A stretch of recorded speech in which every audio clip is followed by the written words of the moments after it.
right? So that's what, they're going to be like, okay, they want to reduce government spending. Fine.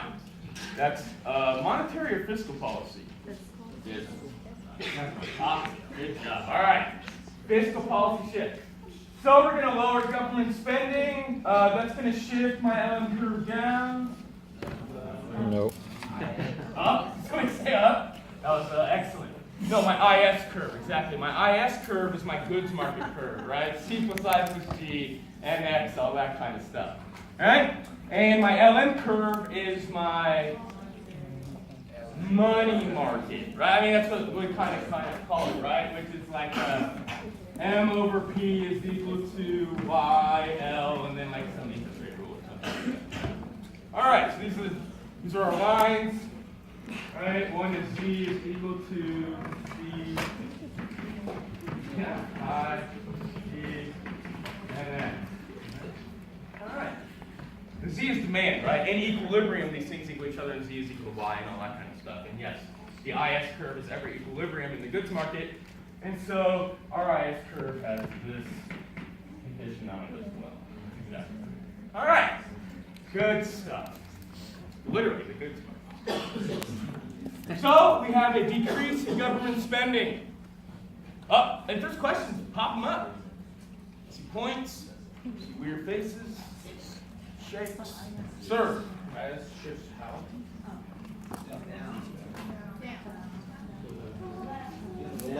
And then the other.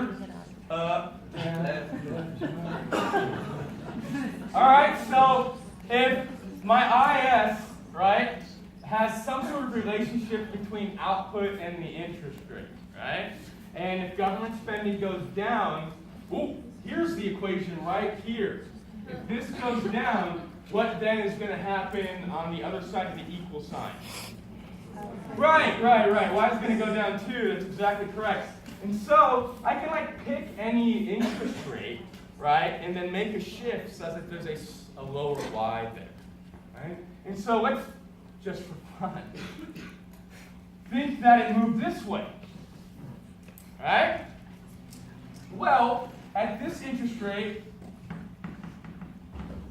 right, I have this amount of Y, right? Same interest rate, I have more Y.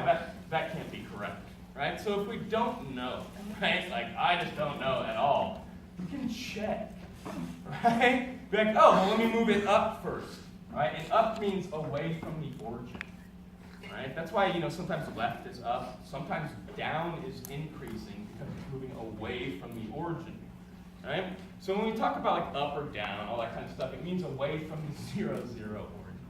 Right? So when G goes down, Y is going to go down, right? And so this, right, might be a good representation of how the IS curve is going to shift there. So I'm going to erase the bad one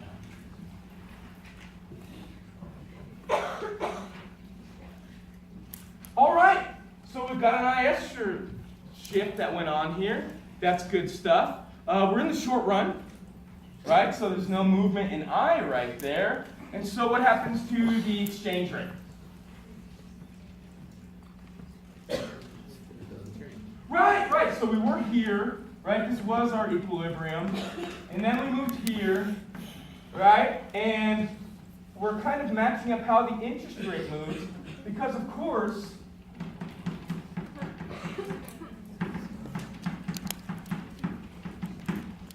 right? Something like that. So when my interest rate goes up, it's going to appreciate my exchange rate right here. All right? The interest rate hasn't changed. 1, 2, it's all the same, right? Just that IS curve shifted back, and so it did not change the exchange rate here in the short run. Right? That bar right there. Is that? It's some expectation. I'm just saying we already know it. Shorthand. Do you have the actual equations? I was just kind of throwing something up there.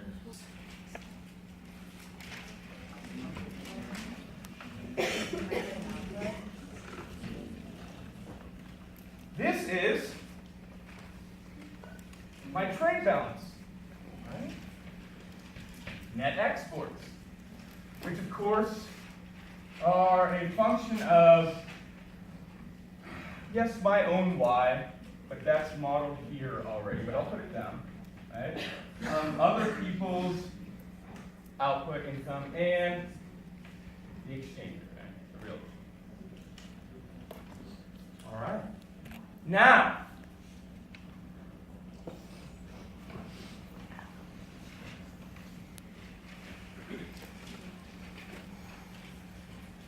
fiscal policy contraction. Same thing. Same question I'm asking you. Maybe just a slightly different way of. So this DD, right, is my domestic demand for domestic goods. It is comprised of C plus I plus G. Right? The difference between my DD and my AA, right, are my imports. Notice how it's not on purpose. It's not parallel. Right? That because as when we're poor, small amount of imports. When we're rich, larger amount of imports. Right? And so my AA is C plus I plus G plus imports. It's sort of like minus imports, but whatever, you get it. I won't confuse minus imports. Right? So that's why it goes down. Right? I pay that money out to other people. It doesn't go to America or wherever my home country is. Right? The distance between AA and ZZ, these are my exports. And I think I wrote somewhere, no, it's gone.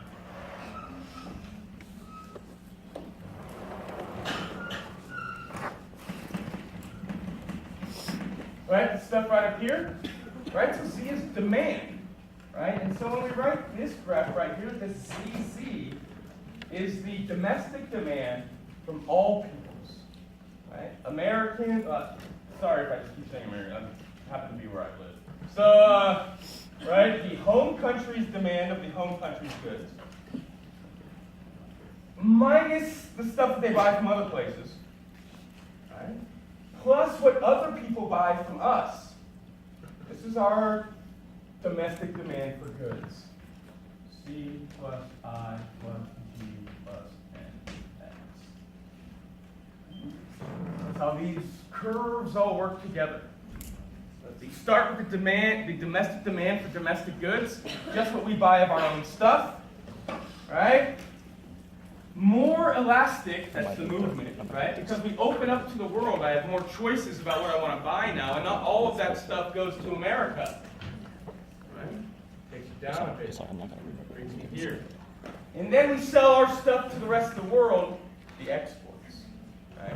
The distance between AA and ZZ. Where ZZ stands for the domestic demand, right? By domestic and foreign entities. All right, this, right, is my net export line. This is 0, up here is positive, down here is negative. Right? Up here then we call this a surplus, and down here we call it a deficit. Not deficit. Deficit. Is that minus net exports or plus net exports? It's plus, but it doesn't really matter. It depends on what import and export. All right. So now the question again. G goes down. What happens? Right. DD is going to go down. Because at any particular, at any output, demand is going to go down. G goes down, Z goes down, demand goes down.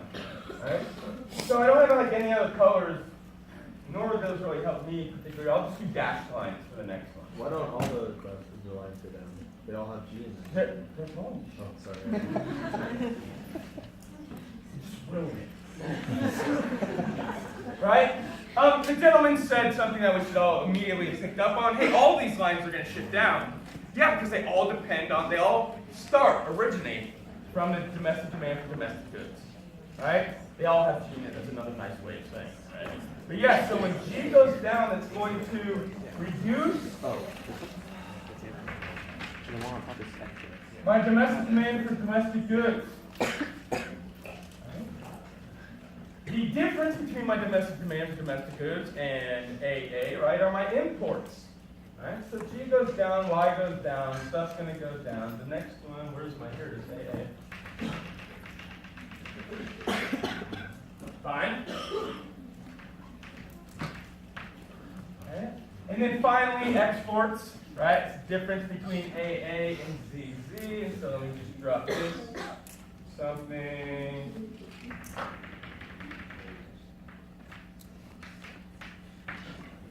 There it is. All right. And we kind of were here, and now we're about here. Excellent. G went down, so Y should go down, and indeed it does. All right? And apparently we started in a trade balance, right? Where imports and exports were the same, right? And all of a sudden we started spending less money. And G went down, right? The government started spending less money, right? And it kind of had an equal effect on all of these things here. Right? Not completely equal in that since we lost money, we couldn't import as much, right? So we kind of shifted back a little bit there. But we have our imports and exports now not being exactly the same because we lost money. We can't import as much stuff as we did before. We're still exporting the same amount of stuff. What people buy from us doesn't depend on our income, it depends on their income. Right? And so when our income shrinks for some reason, right, their income stays the same, right? We import less, they export the same amount, and thus we move into a trade surplus.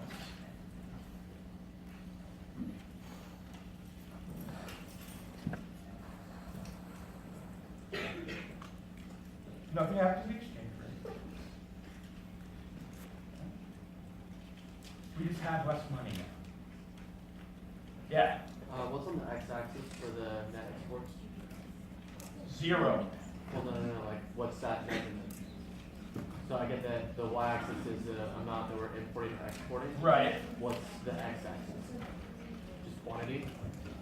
Yes, that's an excellent way to say it. I don't want to write y because it's not going to be quantity. Okay. Yes, quantity. That's a good way of saying it. Are those shifts? Those are shifts, not tilts, right? Yeah, shifted. I mean, it kind of looks weird, I get it, but yes, it's a shifts down. Those shifts. Yeah. Everything shifts. Yes. It's not like a slow No. changing tilt. Right. Since everything's shifting down and you're keeping the same, it's going to increase I, right? Or shift my LM curve up here. So I'm going to start up here again, right? If I have an expansionary monetary policy, all right, this is going to make my LM curve go down like this. I is going to go down. This is going to change my exchange rate. What about here?